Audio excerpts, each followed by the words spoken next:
নমস্কার দর্শক বন্ধুরা, দেখছেন ডিডি ত্রিপুরা। ডিডি ত্রিপুরার একটি বিশেষ অনুষ্ঠান ডক্টরস ডে স্পেশাল। আচ্ছা, আপনি কি কখনো কল্পনা করেছেন এমন একটা পৃথিবী যেখানে একজন ডাক্তারও নেই, কোনো হাসপাতাল নেই, কোনো ক্লিনিক নেই, কোনো চেম্বার নেই? ভাবতে পারেন? কখনো চোখ বন্ধ করে কল্পনা করবেন, দেখবেন দুর্বিষহ লাগছে, তাড়াতাড়ি চোখ খুলে নিতে ইচ্ছে করবে। কারণ ডাক্তার ছাড়া, চিকিৎসক ছাড়া আমরা কল্পনা করতে পারি না এই পৃথিবী। প্রতি মুহূর্তে, প্রত্যেকটা সেকেন্ডে কেউ না কেউ অসুস্থ হচ্ছেন, কোনো না কোনো দুর্ঘটনা ঘটছে, আর সেখানে কিন্তু ঝাঁপিয়ে পড়ছে চিকিৎসকরা, ডাক্তাররা, যারা আমাদের জীবন বাঁচাচ্ছে। আর সেই ডাক্তারদেরই ধন্যবাদ জানানোর জন্যে একটা দিন বেছে নেওয়া হয়েছে। আমাদের দেশে 1 জুলাই ডক্টরস ডে পালন করা হয়। সেদিন আমরা অবশ্যই প্রত্যেক ডাক্তারকে ধন্যবাদ জানাই। আমাদের জীবনে ওনারা যে অবদান রাখেন তার জন্যে কিন্তু আমরা ধন্যবাদ জানাই ডক্টরস ডেতে। তো চলুন আজ আমরা ডক্টরস ডে স্পেশাল অনুষ্ঠানে কথা বলবো ডাক্তারদের জীবনের নানান দিক নিয়ে। আর আমার সঙ্গে রয়েছেন বিশিষ্ট চিকিৎসক ডক্টর অর্পিতা দাস। ম্যাডাম, স্বাগত আপনাকে। নমস্কার ম্যাডাম। প্রথমেই আজ যেটা জানতে ইচ্ছা করছে আপনার কাছে, যে ডক্টরস ডে উদযাপনের তাৎপর্যটা কি, মানে কেন আমরা পালন করি doctors day? Thank you for calling me. আজকে যে এখন যে আমরা 1 জুলাই প্রত্যেক বছর ডক্টরস ডে, ডাক্তার দিবস ভারতবর্ষে সেলিব্রেট করা হচ্ছে অনেক বছর ধরে। এটা ডেডিকেটেড আছেন ডক্টর বিধানচন্দ্র রায়ের নামে। এইটা ওনার জন্মদিন হিসেবে এবং মৃত্যু দিবসও একদম একই দিনে ওনার জন্ম, একই দিনে মৃত্যু ওনার। আর এই দিনে উনি মানে উনি একজন বিশিষ্ট এবং বিখ্যাত চিকিৎসক ছিলেন। তাছাড়া উনি পশ্চিমবাংলার মুখ্যমন্ত্রীও ছিলেন এক টাইমের জন্য। তো উনার যে কর্মরত, উনার যে ডেডিকেশন, উনি যে মানে নিঃস্বার্থভাবে মানুষের সেবা করে গেছেন, অনেক মানুষের উপকার হয়েছে। উনি যে আমাদের মেডিকেল প্রফেশনটাকে একটা নতুন ডাইমেনশনে নিয়ে গেছেন, এটা চিরজীবন মানুষের মনে আছে, থাকবে। এবং এই দিনটায় তাই উনার কর্মগুলোকে, উনার যে কিভাবে উনি নিঃস্বার্থভাবে যে মানুষের সেবা করে গেছেন, এই সেবারত দিনগুলোকে মনে রেখেই ডাক্তার দিবস হিসাবে এই দিনটা পালিত করা হয় পুরো ভারতবর্ষে প্রত্যেক বছর 1 জুলাইকে। ওকে, ডাক্তার দিবস এর জন্য আমরা পালন করি। কেন পালন করি ম্যাডাম বললেন খুব সুন্দরভাবে। তবে দর্শক বন্ধুরা, ডক্টরস ডে দিন অর্থাৎ 1 জুলাইতে আমাদের কি কোনো কর্তব্য আছে? আমরা যারা নর্মাল মানুষ, আমরা যারা সাধারণ মানুষ, আমরা যারা চিকিৎসক না বা চিকিৎসার ক্ষেত্রের সাথে আমরা যারা যুক্ত না, আমাদের কি কোনো কর্তব্য আছে? আমরা কি একবার থ্যাংক ইউ বলতে পারি আমাদের ডাক্তারদের? তো চলুন সে বিষয় নিয়েও কথা বলবো। কিন্তু এই বছরের থিম কি? প্রত্যেক বছর একটা ভাবনা নিয়ে ডক্টরস ডে পালন করা হয়। এই বছরের থিম কি ম্যাডাম, এবং এই থিম কি বার্তা বহন করছে? এই বছর যেটা ভাবা হয়েছে সেটা হচ্ছে healing hands and caring heart. আচ্ছা, এইটা হচ্ছে এই পরিপ্রেক্ষিতে এটা ভাবা হয়েছে যে যেহেতু ডাক্তাররা এবং ডক্টরস রিলেটেড যারা কর্মচারী আছে মেডিকেল প্রফেশনে, অন্যান্য যেমন নার্সেস আছে, প্যারামেডিক্স আছে, সবাই যেমন দিন রাত নিজের প্রাণের ঝুঁকি নিয়ে সেবারত হয়ে পেশেন্টকে মানে নিরোগ করছে, যাতে সুস্থভাবে পেশেন্টটা এবং ওর পার্টি ঘরে শান্তিমতো হাসিভাবে যেতে পারে। বিভিন্ন ক্ষেত্রে আমরা কোভিডের ক্ষেত্রেও দেখেছি এই যে ওনারা যে হিল করেন, মানে ক্রিটিক্যাল কন্ডিশন, এমার্জেন্সি কন্ডিশনগুলোকেও ওই সময় স্ট্রেসফুল কন্ডিশনে থেকেও যে ওনারা পেশেন্টের জন্য সেবা করছেন। তো পেশেন্টকে বোঝানো, এবং প্রচুর স্ট্রেস যায় তখন, এই যে হিল করছেন এবং কেয়ার করছেন, হাতে হাত মিলাচ্ছেন, এবং পেশেন্টের সঙ্গে যে একটা ট্রাস্ট, পেশেন্ট ডক্টর রিলেশনশিপে যে একটা ট্রাস্ট সৃষ্টি হচ্ছে, ওইটা যে মানে আমাদের মানে ওরা যে বিশ্বাস করে সমস্ত জিনিসগুলো বলছে, এবং আমরা যে মানে ডক্টরসরা চেষ্টা করছেন যাতে এই বন্ডটা, যাতে ওদের পার্সোনাল বন্ড হিসেবেও যে কোনো সময় যে কোনো প্রবলেমে ফলো আপ করা হোক, ডাক্তাররা যে প্রেসক্রিপশন লিখছে এই ওষুধ খাওয়া থেকে শুরু করে সব কিছু নিয়মিত পালন করা হোক। এবং এটা ডাক্তাররাও এটাও চায় যে আমি যতটুকু সেবা করছি, একটু যদি সেই শ্রদ্ধা, একটু যদি সেই সহানুভূতিশীল বা একটু যদি সেই স্বীকৃতিটা দেওয়া হয়, তাহলে কাজ করাটা অনেকটা সহজ হয়ে যায়। ওকে ম্যাডাম, আসলে প্রত্যেকটা প্রফেশনই সুন্দর, এবং এই পৃথিবীতে প্রত্যেকটা প্রফেশনারই প্রয়োজন আছে, বিশেষজ্ঞরা বলেন। এখন যার যার প্রফেশন তার কাছে তো নিশ্চয়ই খুবই গুরুত্বপূর্ণ। কিন্তু আপনি কি মনে করেন একজন চিকিৎসক হিসেবে এই চিকিৎসার যে পেশাটা, এর মধ্যে সবচেয়ে সুন্দর দিক কোনটা? যেটা দেখুন, এইটা একটা মানে একটা ইমোশনাল স্যাটিসফ্যাকশন বলে একটা জিনিস আছে, যেটা একটা শুধু not only deep bonding patient পার্টির সঙ্গে বা পেশেন্টের, ওই যে পেশেন্টরা যেই কন্ডিশনে হসপিটালে এসছিল একটা বেদনার্ত কাতর অবস্থায়, সে যে কোনো রকমের ক্রিটিক্যাল এমার্জেন্সি কেস হোক, এবং ঘরে যে চলে যাচ্ছেন সুস্থভাবে, পেশেন্ট পার্টি যে পেশেন্টটাকে নিয়ে ওনাদেরকে মানে সবাইকে ভালো করে, হ্যাঁ ওই যে পরিবেশটা, ওই যে সেলফ স্যাটিসফ্যাকশন, একটা যে ইমোশনাল ফিলিং, একটা বন্ডিং বা একটা সেন্স অফ অ্যাকমপ্লিশমেন্ট, যে আমি একটা কিছু করতে পেরেছি, আমার কর্মদক্ষতা হোক, পড়াশোনার মাধ্যমে যে একটা মানুষের শরীর থেকে যে পেনটা মানে দুঃখটা ব্যথাটা দূর করতে পারা, ওই যে হৃদয়ের মধ্যে যে ওই একটা সেন্স অফ ফুলফিলমেন্ট স্যাটিসফ্যাকশন, ওইটার থেকে বেশি আর কোনো কিছু ডাক্তারদের জন্য মনে হয় যে এটা কিছু আর নয়। সবাইকে একটা খুশি, যে দুঃখে হসপিটালে ঢুকলো আর স্মাইল নিয়ে বেরোলো, একটা মানে পেশেন্টটা থ্যাংক ইউ বলে যে গেল বা একটা পেনলেস হয়ে গেল, ওইটাই সবচেয়ে বড় একটা ডাক্তারদের জন্য একটা সেন্স অফ একটা স্যাটিসফ্যাকশন, জয়, মানে একটা মানে it's a kind of divine feeling. ঠিক। ম্যাডাম যখন বলছেন যে একজন রোগী যখন সুস্থ হয়ে বাড়ি ফিরে যান, তখন যে চিকিৎসকদের যে একটা স্যাটিসফ্যাকশন, একটা সেন্স অফ জয়, মানে একটু ওনার ভেতর দিয়ে একটা যে আনন্দ হয়, সেটা কি আমরা বিশেষ করে অনেকটা অনুভব করতে পারি? একবার ভাবুন তো, আসলে আমরা যখন অসুস্থ হই তখন আমরা হন্য হয়ে ঘুরি একজন চিকিৎসকের কাছে, কত তাড়াতাড়ি আমরা যেতে পারি, এবং আমরা চাই চিকিৎসক আমাদের হাত দিয়ে ছুঁয়েই একদম জাদুকাঠির মতো সুস্থ করে তুলবে। কিন্তু সেটা একদিন হোক বা 10 দিন হোক বা 100 দিন হোক, যখন সুস্থ হয়ে যাই তারপর কি আমাদের কর্তব্যটুকু আমরা অনেকেই করি? আমরা কি একবার থ্যাংক ইউ বলি আমাদের ডাক্তারকে? 1 জুলাই ডক্টরস ডে, আপনার ডাক্তারকে আপনি থ্যাংক ইউ বলুন, একবার ফোন করুন, দেখা করুন, গিয়ে অবশ্যই বলুন যে আপনাকে যে সুস্থ করে তুলেছে তার জন্যে ডাক্তারবাবুকে একবার একটা থ্যাংক ইউ আপনি অবশ্যই, ডাক্তারবাবু হোক বা ডাক্তার ম্যাডাম হোক, আপনি থ্যাংক ইউ বলতে পারেন।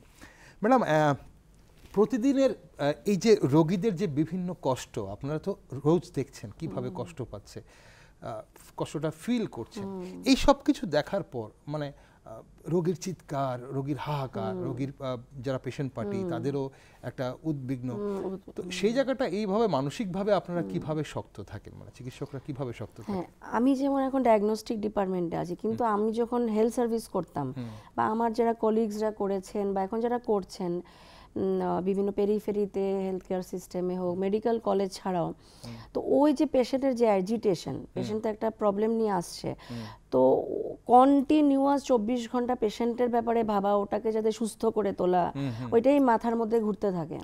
তো ওই ক্ষেত্রে আমরা আমাদের নিজেদেরকে না দেখে, মানে আমরা নিজেদের কথা ভাবিও না, ওই সময় আগে ওটাকে ঠিক করতে হবে। এই করতে করতে দেখা যায় যে ডক্টররা নিজেদের হেলথের ব্যাপারে কোনো কেয়ারই নিচ্ছে না, আমাদের মেন্টাল স্ট্রেস হয়ে যাচ্ছে, বিভিন্ন রকমের রোগ বিরোগও ধরা পড়ে, মোস্ট ইম্পর্টেন্ট হচ্ছে ডিপ্রেশন, অ্যাংজাইটি আসে। তো ওই আমাদেরকে উচিত যে স্ট্রেস রিলিভার, স্ট্রেস বাস্টারের কিছু পদ্ধতি আপনানো, একটা তালিকা মেনটেন করো, যে সবসময় তো আমি পেশেন্ট দেখতে পারছি না, আমার ডিউটি আওয়ার্সে দেখলাম, এটার বাইরে পেশেন্ট মানে পেশেন্টের ব্যাপারে ভাবো, ওটার ব্যাপারে ডিসকাশন করো, পড়াশোনা করো, বাট নিজের জন্য একটু টাইম দিতে হয়। যেমন একটু গান শুনলাম, একটু যদি ইচ্ছা একটু কুকিং করলাম, মানে নিজের যেটা আনন্দ হয়, যে জিনিসটাকে একটু রিলিজ করে বাইরে গিয়ে একটু করলাম।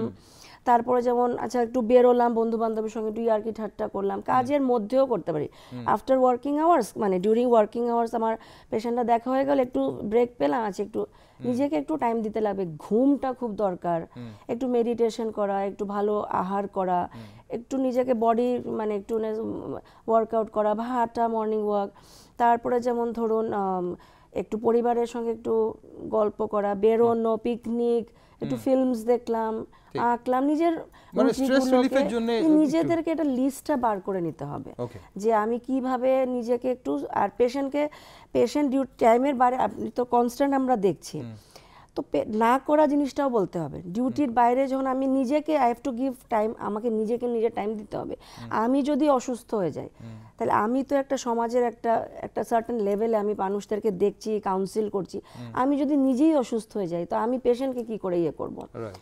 তো নিজেকে স্ট্রেস ম্যানেজমেন্ট করা, নিজেকে সুস্থ রাখা, নিজের জন্য একটু টাইম বের করে নেওয়া খুবই দরকারি। নিজের মানে give time to your self, your own self, এবং সেটা যদি আমরা কিছুক্ষণের জন্য রিল্যাক্স হয়ে যাই, রিলিফ হয়ে যাই, তা আমরা আরো বেটার ট্রিটমেন্ট করব নেক্সট শিডিউলে যখন আমাদের আবার কাজটা আসছে।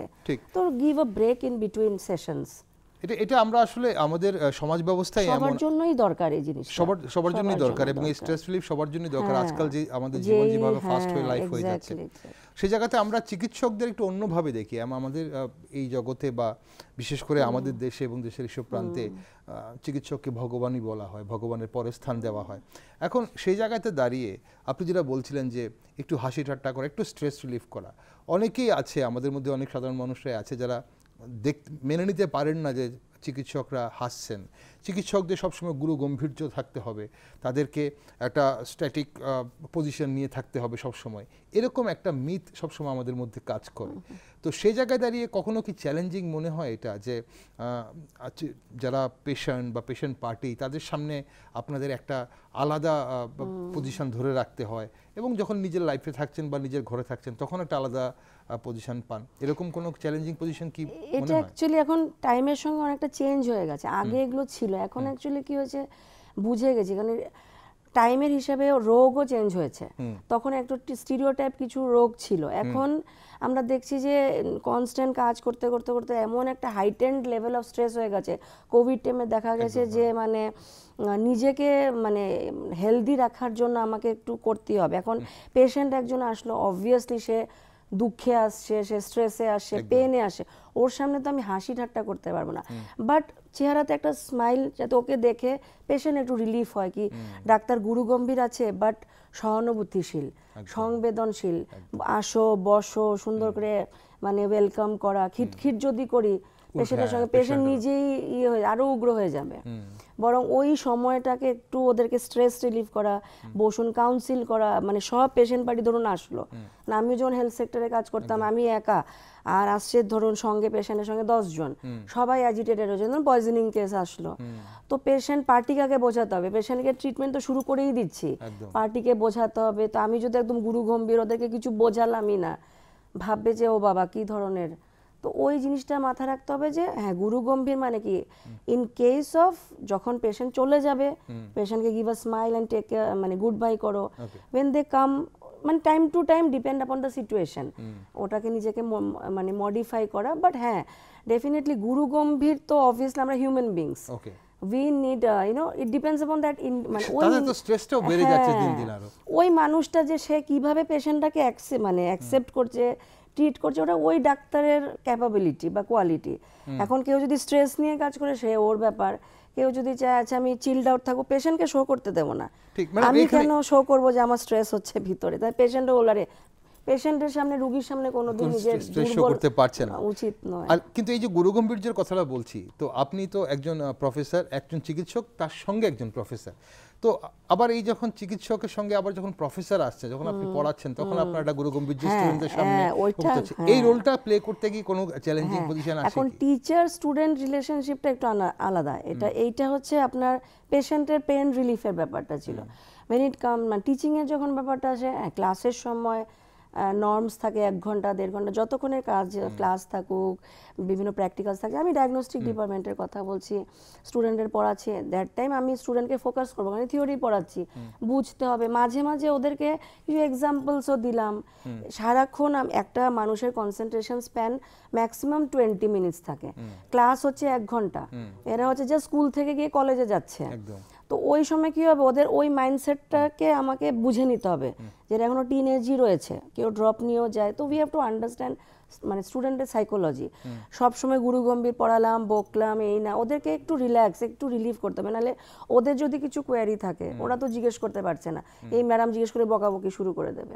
হ্যাঁ, ডেফিনেটলি গুরু গম্ভীর মানে কি, normal class now, in between কিছু এক্সাম্পলস দিলাম, কিছু পিকচার্স দিলাম, একটু হাসি ঠাট্টা, জাস্ট ফর রিল্যাক্সেশন। নাহলে কনস্ট্যান্ট 3 ঘন্টা বসে বসে ক্লাস নিলে ওরাও স্যাচুরেটেড হয়ে যাবে, আর সেটা বোধহয় কোয়ালিটি ক্লাস হবে না, বোরিং হয়ে যাবে, ঘুমাবে, বলে আরে কোন সময় শেষ হবে ক্লাসটা, মনোটোনাস হয়ে যায়। ম্যাডাম, আমরা যখন ডক্টরস ডেতে আলোচনা করছি, একটা জিনিস তো ঠিক যে আমাদের প্রত্যেকেরই জীবনে এমন কোনো চিকিৎসক থাকে যাদেরকে আমরা ওই যে বললাম যে ভগবানের পরের দরজা, যিনি মানে হয়তো আমাদের পরিবারের কাউকে বা আমাকে হয়তো সুস্থ করে তুলেছেন, এরকম কয়েকজন ডাক্তার থাকে আমাদের খুব প্রিয় ডাক্তার এবং সম্মানীয়, ওনাদের সম্পর্কে কোনো খারাপ কথাই আমাদের শুনতে ইচ্ছে করে।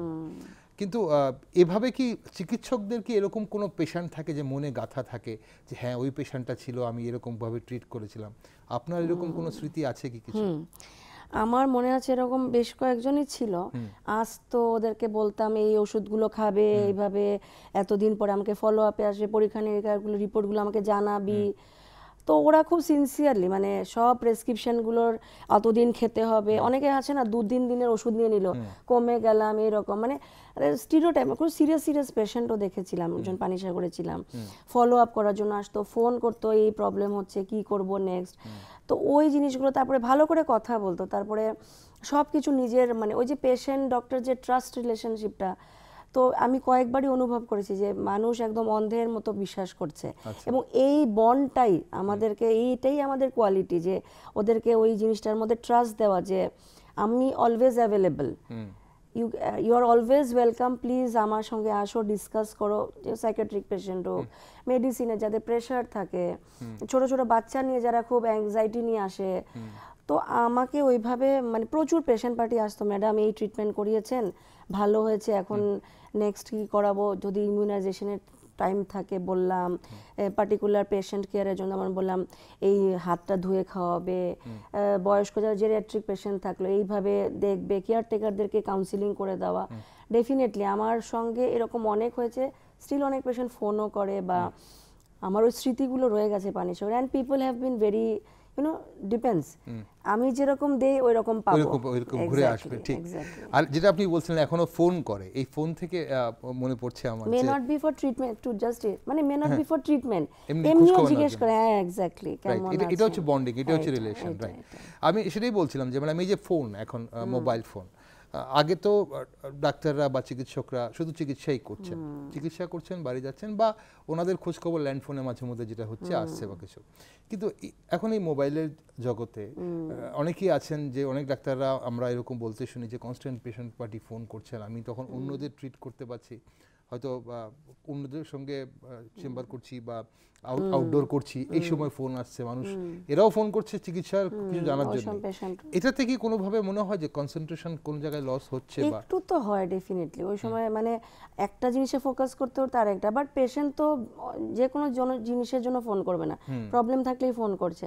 হ্যাঁ ডেফিনেটলি যে পেশেন্টটা সামনে রয়েছে ওটাকে দেখে আমি পেশেন্টকে যতটুকু বলার বললাম একটু পরে ফোন করছি। সো আফটার ইউ মানে আপনি অ্যাটেন্ড করলেন পেশেন্টটা, পেশেন্ট পরে একটু টাইম দিয়ে তারপর পেশেন্টকে আবার ফোন করো, বা একটা টাইম দিয়ে রাখেন যে এই টাইমে আমার কাছে আসো, হ্যাঁ ফলো আপ করো, বা আমি একটু পরে ফোন করছি জানাচ্ছি, বা আপনি একটা টাইম ডিউরেশন দিয়ে রাখলাম এই সময় ফোন করবেন, এমার্জেন্সিতে তো পেশেন্ট ফোন করবে, তো ওইটাই আর কি। ওকে ম্যাডাম, এখন আমাদের তো ডাক্তারদের কাছে বা চিকিৎসকদের কাছে অনেক এক্সপেকটেশন থাকে, যেটা আমি শুরুতেই বলছিলাম যে আমি যাব, চিকিৎসক আমাকে ছুঁয়ে দেবে, আমি সুস্থ হয়ে উঠবো। তো এখন চিকিৎসকদেরও নিশ্চয়ই আমাদের ওপর, পেশেন্টসদের ওপর বা সাধারণ মানুষের ওপর কিছু এক্সপেকটেশন থাকে। তো আপনারা কি এক্সপেক্ট করেন, মানে কি সহযোগিতা বা কি চান সাধারণ মানুষের কাছ থেকে? অ্যাকচুয়ালি যেটা হয় কি মানে অনেক সময় পেশেন্ট পার্টি এমন থাকে যে একটু রেগে যায় ছোট ছোট কথায় হোক, বা বোঝা যায় যে ওরা অবভিয়াসলি স্ট্রেসড আউট আছে, একটু অ্যাজিটেটেড আছে, এটা কোয়াইট ন্যাচারাল, স্বাভাবিক। তো আমি যে মানে ডাক্তাররা যেটা চায় যে যেভাবে প্রেসক্রিপশনে লেখা আছে সব ঠিক করে খাওয়াও, পরীক্ষা নিরীক্ষাগুলো করাও, ফলো আপে আসো, আমাকে জানাও তোমার টাইম টু টাইম কি প্রবলেম আসছে, খিটখিট না করে ওদেরকে বুঝিয়ে দেওয়া, এবং অতটুকু চাই যে একটু সহানুভূতিশীল হোক ডাক্তারদের প্রতি, একটু শ্রদ্ধা দিক, একটু যে কাজটা ওরা অবিকল করে যাচ্ছে নিঃস্বার্থভাবে একটু স্বীকৃতি দিক, অতটুকুই। ঠিক ঠিক, ডাক্তারদের অবশ্যই স্বীকৃতি যে কাজটা ওনারা অবিরাম করে যাচ্ছে, ঠিক এটাই আমাদের এই মাঝে মধ্যে একটু ধৈর্যের অভাবে আসলে, যখন আমাদের যখন কোনো প্রিয়জনরা যখন অসুস্থ হয় বা আমরা নিজেরা যখন অসুস্থ হই, এটাই আমাদের থাকে না ধৈর্যটা, কারণ আমরা চাই আমাকেই আগে ডাক্তার ট্রিট করবে। কিন্তু দেখুন আমার মতো অন্যরা অসুস্থ থাকে, ডাক্তারদের কিন্তু সিরিয়াল মেনটেন করতে হয়, অনেক সময় আমাদের অনেকক্ষণ বসে থাকতে হয়, অপেক্ষা করতে হয় কখন আমার টার্ন আসবে, সেই জায়গাটায় আমার ধৈর্য ধরতে হয়। এমার্জেন্সি কোনটা বেশি কোনটা কম সেটা দেখি হয়তো ডাক্তারবাবুরা বা চিকিৎসকরা চিকিৎসা করেন। তো যেটা বলছিলাম যে 1 জুলাই ডক্টরস ডে, এবং তার জন্য আমাদের আজকের এই অনুষ্ঠান, ডক্টর অর্পিতা দাস রয়েছেন আমাদের সঙ্গে, আমরা আলোচনা করছি ডাক্তারদের জীবনের নানান দিক নিয়ে, কিন্তু পাশাপাশি বলবো যে ডক্টরস ডে কিন্তু একটা খুব ভালো দিন চিকিৎসকদের ধন্যবাদ জানানোর জন্য। সো আমরা কেন একজন ডাক্তার যিনি আমার জীবন বাঁচিয়েছেন বা আমার পরিবারের অনেককে হয়তো সুস্থ করে তুলেছেন, ওনাকে একবার ধন্যবাদ জানাবো না? চলুন আজ ফোন তুলুন বা গিয়ে দেখা করুন, সবাইকে একবার, যেসব চিকিৎসকদের আপনি চেনেন সবাইকে একবার ধন্যবাদ জানান। ম্যাডাম, একটু অন্যভাবে আসি, একজন মহিলা চিকিৎসক আপনি, তো চিকিৎসক হিসেবে তো অনেক চ্যালেঞ্জেস থাকে, কিন্তু একজন মহিলা চিকিৎসক হিসেবে কি আপনি আলাদা করে কোনো চ্যালেঞ্জ ফেস করেছেন বলে আপনার মনে হয়? হ্যাঁ, এটা চ্যালেঞ্জ ফেস করতে হয়, করতে আগেও হয়েছে। অ্যাকচুয়ালি একটু বায়াস টাইপেরও অনেক সময় হয়, জেন্ডার বায়াস হয়ে যাচ্ছে, যে মহিলারা অ্যাকচুয়ালি ফ্যামিলি লাইফও দেখতে লাগছে, প্রফেশনটাও দেখতে লাগছে, ওদের ক্যারিয়ার বিফোর ম্যারেজ অলসো ভাবে যে টাইম দিতে পারবে না, মানে can't manage the patient party, counselling করতে পারবে না, এমার্জেন্সি সিচুয়েশন ধরো না হ্যান্ডেল করতে পারলো। তো ওইভাবে একটা স্টিরিওটাইপ স্টিগমা বা একটা থাকে মনে, এটা স্বাভাবিক, ঠিক আছে, বাট ওই জিনিসটা আমি ফেস করেছি এবং হয় ওরা ভাবে যে হয়তো ফুল টাইম হয়তো অ্যাজ এ মাদার হিসাবে, অ্যাজ এ গার্জেন হিসাবে হয়তো, বা আমাদের প্যারেন্টসরা অসুস্থ, বা ধরুন ফ্যামিলি থেকে অসুস্থ হলো, বাচ্চারা অসুস্থ হলো, ওই মেয়েদের মহিলাদের একটু সমস্যা হয়ে যায় কি ফ্যামিলি লাইফ এটা মেনটেন করা, এটা তো জেনারেলি প্রমোশনের প্রবলেমস হয়ে যাচ্ছে, বা ধরুন মেন্টরশিপে ভাবে কি নট ক্যাপেবল এনাফ। তো বাট মানে রিমুভিং দ্য কনস্ট্যান্ট, মানে এই জিনিসগুলোকে উত্তীর্ণ করে অনেক মহিলা ডক্টরসরা আগেও এখন পরবর্তী সময়েও ক্যাপেবল আছে যে সব জিনিস মেনটেন করে এবং স্যাটিসফাইংলি পেশেন্টকে ট্রিট করে রিওয়ার্ডস পেয়ে নিজেকে পার্সোনালি গ্রো করেছে, এবং এরা ইন্সপিরেশন আমাদের জন্য।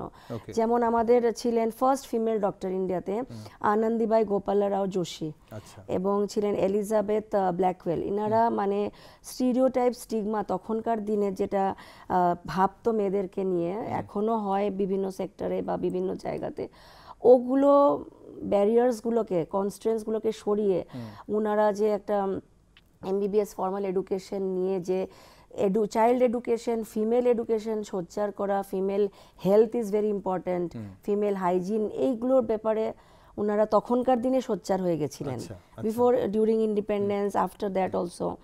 সো আমি বিলিভ করি অ্যাজ আ মানে ফিমেল ডক্টর হার্ডলস তো ডেফিনেটলি আসে, বায়াস থাকে, সব কিছুই থাকে, বাট এটা নিজের ওপরে, নিজেকে কিভাবে হ্যান্ডেল করা, নিজেকে কিভাবে, অ্যান্ড মেনি উইমেন এভাবে এগিয়ে এসেছেন স্যাটিসফাইংলি, সব দিক মেনটেন করে। ওটা মেন্টাল স্ট্রেংথের উপরে ডিপেন্ড করে, এবং আমাদের যে ওয়ার্কিং এনভায়রনমেন্টটাকে ওইভাবে মানে যদি আমরা পাই, যেখানে আমাদের ধরুন ইউনো কলিগসদের মধ্যে ভালো টার্মস থাকলো, ফ্যামিলির সাপোর্ট খুব দরকার, ফ্যামিলি সাপোর্ট ওয়ার্ক প্লেসে, যেমন বড়দের বা মানে ওয়ার্কিং এনভায়রনমেন্টে যারা আমাদের সিনিয়র্স আছে, কলিগস আছে, সবার সাপোর্ট, ওই জিনিসগুলোতে না, জিনিসগুলো আমাদের জন্য একটু ইজ হয়ে যায়, একটু হেল্পফুল হয়ে যায়, যাতে আমরা দুদিকটা ব্যালেন্স করার চেষ্টা করতে পারি। একটু কেউ ফাদারলি টাইপের মানে একটু হেল্প করলো, ঘরে তো ডেফিনেটলি গার্জেন আছে, শেয়ার করলাম, কোনো প্রবলেম আসলো, কোনো জিনিস বুঝতে পারলাম না, বা কোনো প্রবলেমস আসছে যার সঙ্গে আমি খুব স্ট্রেসফুল কন্ডিশনে আছি, এরকম যদি একটা মানে হেলদি মানে হেলদি এবং কমফর্টেবল কলিগস থাকে, জিনিসগুলো একটু আমাদের জন্য ইজ হয়ে যায়। মানে মহিলাদের তো শরীরেও অনেক সময় প্রবলেমস থাকে, ফ্যামিলি দেখতে লাগে, সব দিকে, তো দুদিক ব্যালেন্স করে এগিয়ে যাওয়া, মানে এই নয় কি মানে ওনার যে উনি যেহেতু মহিলা, ক্রিটিসাইজ না করে মানে এনেবল করো, মানে প্রোৎসাহন দাও, মোটিভেট করো যে তুমি করতে পারবে, গিভ টাইম, নিজেকেও একটু এটাকে ইন্সপায়ার করলে আমরা নিজেও এনকালকেট করো, নিজেকেও মোটিভেট করতে হবে। আর সবাই মিলে যদি জিনিসটা হয়, ইকুয়ালিটি থাকলে কাজের ক্ষেত্রে, মানে সবাই মিলে মিশে করলে জিনিসটাও সুন্দর হবে। এবং তার অবশ্যই এটা যদি ভেতরে যদি অ্যাটমসফিয়ার থাকে, অ্যাট লিস্ট হসপিটালসে এই অ্যাটমসফিয়ার থাকলে, স্ট্রেসফুল হাই ভোল্টেজ স্ট্রেসফুল কন্ডিশনে এটা খুব প্রয়োজন, এটা খুব প্রয়োজন, সবার জন্য তো খুব প্রয়োজন। Okay madam, high voltage stressful, আপনি খুব সুন্দর একটা কথা বললেন, এবং যদি হাই ভোল্টেজ স্ট্রেসফুল আমরা বলি, তাহলে একটা ফেজ গেছে আমাদের কোভিড-19 এই ফেজটা, যদিও এখনো কোভিড আমাদের পিছা ছাড়েনি, কিন্তু ওই যে ফেজটা 2021 এর ফেজটা, এই সময়টাতে কি মনে হয় ম্যাডাম যে চিকিৎসা পদ্ধতির কোনো একটা প্রভাব ফেলেছে? অনেক রিভলিউশন, অনেক চেঞ্জ এসছে। বিকজ দেখুন আমাদের মানে পপুলেশন হিসেবে এই যে নার্স ডক্টর মানে পেশেন্ট ডক্টর নার্স পেশেন্টের যে রেশিওটা কম ছিল, ফলে অনেক পেশেন্ট একসঙ্গে যখন ভর্তি হয়েছে বেড অকুপেন্সি মানে দরকারের থেকে বেশি হয়ে গেছে, সেরকম আইসিইউ কেয়ারের সেরকম বেড ছিল না, ভেন্টিলেশনের অভাব ছিল। তো জেনারেলি কি হলো, তারপরে অনেক কিছু ইমপ্লিমেন্ট করা হলো।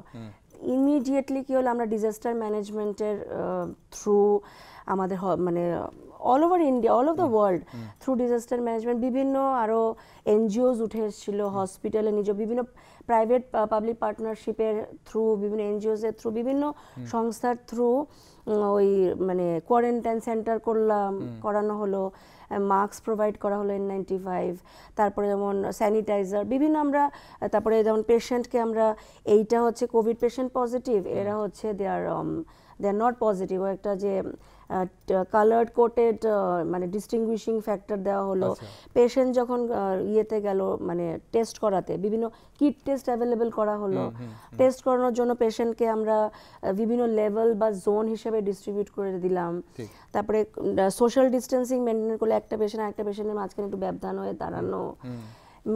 যেমন অ্যানেস্থেটিক্সের যে সিলিন্ডারগুলোকে ভেন্টিলেশন হিসেবে পরিণত করা হলো। রাতারাতি আমরা বিভিন্ন আইসিইউর এগুলোকে মডিফাই করলাম। চাইল্ড ডেথ, বাচ্চাদেরও খুব ডেথ হচ্ছিল, তো ওই জিনিসগুলোকে হাই পেড প্রোভাইড করলাম। মানে এই যে কোভিডের সময় কি মানে এই চেঞ্জেসগুলো তো অবশ্যই আপনি যেগুলো বলছেন যে অনেক কিছু ইনফ্রাস্ট্রাকচারাল ওয়াইজ অনেক কিছু চেঞ্জ হয়েছে, কিন্তু রাতারাতি চেঞ্জ করতে হয়েছে এবং সেখানে শিখে করতে হয়েছে। কত মানুষ মানে উইদিন 24 আওয়ার্স মানে একদম হচ্ছিল, সবকিছু খুব তাড়াতাড়ি হয়ে যাচ্ছিল। সেই জায়গাটার মধ্যে মানে চিকিৎসকদের পেশেন্টের প্রতি কোনো দৃষ্টিভঙ্গিতে মানে কোনো রকম চেঞ্জ কিছু এসছে কি মানে পরবর্তীতে, মানে কোভিডের পরবর্তীতে?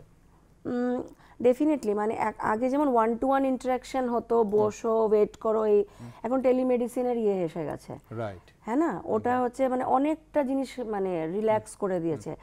অ্যান্ড আগে ডক্টরস ফ্রেন্ডলি হয়ে গেছে মানুষ, এবং এত দরকারও, বিকজ যে কোনো সময় আসলো ফোন করলাম, মানে টেলিমেডিসিনে যেমন বিভিন্ন ক্ষেত্রে যারা আইসিইউতে ভর্তি ছিল ডাইরেক্ট দিল্লির সঙ্গে কথা বলছে। মানে হয়তো আমাদের এখানে একটু মানে ট্রিটমেন্টে তখন নতুন নতুন সবকিছু জানা যাচ্ছিল না, মানে আমরা বেস্ট অপশন যা আছে अवेलेबल আছে আমরা সেটা করতে পারছিলাম, আমাদের হাতের সামনে আছে। ওকে ম্যাডাম, অনেক তো কথা রয়ে গেল আরো, কিন্তু অনুষ্ঠানের সময়ও ফুরিয়ে আসছে, একদম খুব অল্প সময় আছে। তো যারা ভবিষ্যতে চিকিৎসক হতে যাচ্ছেন বা যারা এখনো নিট ক্লিয়ার করেননি, এখনো আগামী দিনে যারা অ্যাসপায়ারেন্টস, যারা মেডিকেল প্রফেশনে যারা আসবেন, তাদের জন্য আপনার কি বার্তা থাকবে আজকে? আমি একটা জিনিস বলতে চাই যে যারা নতুন ডাক্তার মানে students, as a student MBBS student admission নিয়েছে, বা যারা ইন্টার্নশিপ করছে, বা যারা জাস্ট চাকরিতে ঢুকেছেন এবং করছেন, প্রথমত ইম্পর্টেন্ট হচ্ছে যে আমাদের লং টার্ম হিসেবে ভাবতে লাগবে। আমাদেরকে সবসময় আমাদের নলেজটাকে নিয়ে আপডেটেড থাকতে লাগবে। আমাদের শুধু ফর্মাল এডুকেশনটা নয়, আমাদেরকে চেষ্টা করতে হবে বিভিন্ন ওয়ার্কশপস অ্যাটেন্ড করা, সেমিনার্স, কনফারেন্সেস, সব নিউজ ব্যাপারে আপডেটেড রাখা, লাইফ লং লার্নিং হিসেবে করতে হবে। ডাক্তারদের পড়াশোনা কোনোদিন শেষ নেই, সবসময় নলেজ আপডেট করতে লাগবে, গ্রুপ ডিসকাশন করতে লাগবে, এমপ্যাথেটিক করতে লাগবে পেশেন্টের জন্য, পেশেন্ট পার্টির সঙ্গে ভালো ব্যবহার করতে লাগবে, নিজেকে স্ট্রেস ম্যানেজমেন্ট করার পদ্ধতিটা জানতে হবে, পড়াশোনাও করতে লাগবে। তাছাড়া আমাকে অ্যাজ এ গুড ডক্টর হিসেবে আমাকে আপডেটেড থাকতে হবে, এবং যাতে আমি আরও ভালো ট্রিটমেন্ট দিতে পারি, টাইম টু টাইম পেশেন্টকে ফলো আপ করা, পেশেন্টের কাউন্সিলিং করা সবটাই দরকার, এবং নিজের জ্ঞানটাকে সব সময় আপডেটেড রাখা এবং নিজেকে ফিট রাখাও। নিজে সুস্থ থাকলে সমাজ সুস্থ। So all the best for the young generations of the doctors, and hopefully আরও ভালো হতে হবে, বিকজ এআই টুল আসছে, মানে সব টেকনোলজিক্যালি অ্যাডভান্সড আমাদের থাকতে হবে। So hopefully a better generation, better future and better treatment protocol and patterns for the patient. অসংখ্য ধন্যবাদ ম্যাডাম। আচ্ছা, খুব সুন্দর কথা বললেন আপনি, এবং আমরা অবশ্যই চাইবো যেন আপনারাও ভালো থাকেন, কারণ আপনারা ভালো থাকলেই সমাজ ভালো থাকবে, আমরা ভালো থাকবো। ভালো থাকুন। নমস্কার, ধন্যবাদ। দর্শক বন্ধুরা, চিকিৎসকরা ভালো থাকলে, চিকিৎসকরা যদি যদি মানসিকভাবে যদি শান্তিতে থাকে তাহলে কিন্তু ওনারা ভালো চিকিৎসা করতে পারবে এবং ভালো চিকিৎসা করলে আমি আর আপনি ভালো থাকবো। কিন্তু যেমনটা ওনারা বলছিলেন, যেমনটা ডক্টর অর্পিতা দাস বলছিলেন যে চিকিৎসকরা চায় স্বীকৃতি, ওনারাও চায় সহানুভূতি। তো চলুন 1 জুলাই ডক্টরস ডে আমি যেমন বলছিলাম শুধু আজ নয়, যখনই আপনি মনে করবেন যে না এটাই সুযোগ একজন ডাক্তারকে থ্যাংক ইউ বলার বা ওনার সঙ্গে ভালো ব্যবহার করার, আমরা অবশ্যই সেটা করব। ডক্টর পেশেন্ট এবং পেশেন্ট পার্টির যে রিলেশনটা সেটা যেন সবসময় উত্তম থাকে। ভালো থাকুন, সুস্থ থাকুন সবাই। নমস্কার।